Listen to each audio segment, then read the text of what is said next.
सम्पूर्णलाई नमस्ते। मेरो युट्युब च्यानलमा म आज एउटा कविता लिएर आएको छु। यो कविता सुनेर प्रतिक्रिया दिनुहोला र च्यानललाई अघि बढाउन यस्तै कविताहरू सुन्नको लागि मैले आज केपी बाको बारेमा लेखेको छु। अब फेरि अरू नेताहरूको बारेमा पनि तयार गरिरहेको छु। यी कविताहरू तपाईहरुलाई प्रस्तुत गर्नेछु। कविता सुनेर प्रतिक्रिया दिन चाहिँ नभुल्नु होला है त। कविता सुरु गरौँ। बा जाति कि नजाति। नाकाबन्दीको बेला राम्रै गरेथ्यौ अति, नाकाबन्दीको बेला राम्रै गरेथ्यौ अति, खै कसरी बिग्रियो बा आज तिम्रो मति, बा म तिमीलाई के भनौँ जाति कि नजाति। कहिले लायौ ओल्ला घरे सेरेको पछि, कहिले लायौ पल्ला घरे पुष्पेको पछि, बा देखेनौ आफ्नै घरका डाक्टर इन्जिनियर कति, बा यो त अति भो अति, यो त अति भो अति, तिमीलाई म के भनौँ जाति कि नजाति।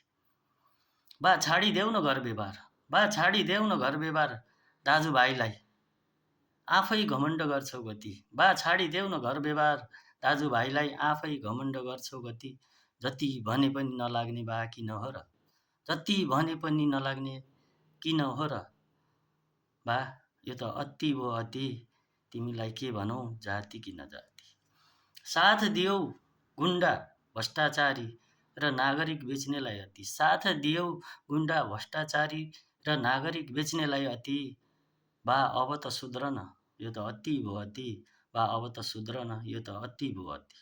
बन्द गर्यौ उद्योग धन्दा घरका, बन्द गर्यौ उद्योग धन्दा घरका, उपचार गरेकै हो तिम्रो, बन्द गर्यौ उद्योग धन्दा घरका, उपचार गरेकै हो तिम्रो, थाहा छ बा तिमीलाई, थाहा छ बा तिमीलाई यो पनि, थाहा छ बा तिमीलाई यो पनि, कति आउँछन् लासहरू विदेशबाट वर्षको वर्ष, थाहा छ बा तिमीलाई यो पनि, कति आउँछन् लासहरू विदेशबाट वर्षको वर्ष, हो बा त्यहीँबाट आएको हो नि तिम्रो मृगौला फेर्ने खर्च।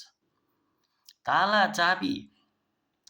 चापी तिमीसँगै हुँदा, ताला चापी तिमीसँगै हुँदा घर कसले चोर्यो भन्छौ, ताला चापी तिमीसँगै हुँदा घर कसले चोर्यो भन्छौ, बन्दुक र गोली आफै बोकी, बन्दुक र गोली आफै बोकी, विद्यार्थी कसरी मर्यो भन्छौ, बा यो त अति भो अति, तिमीलाई के भनौँ बा जाति कि नजाति।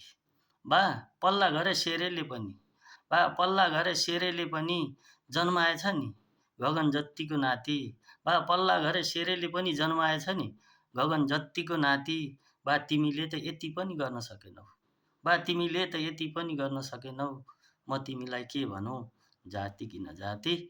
ल कविता यति हो। सुनेर प्रतिक्रिया दिनुहोला र फेरि पनि म यस्ता कविताहरू लिएर आउने बाचा गर्दै बिदा भएँ। हस् नमस्ते।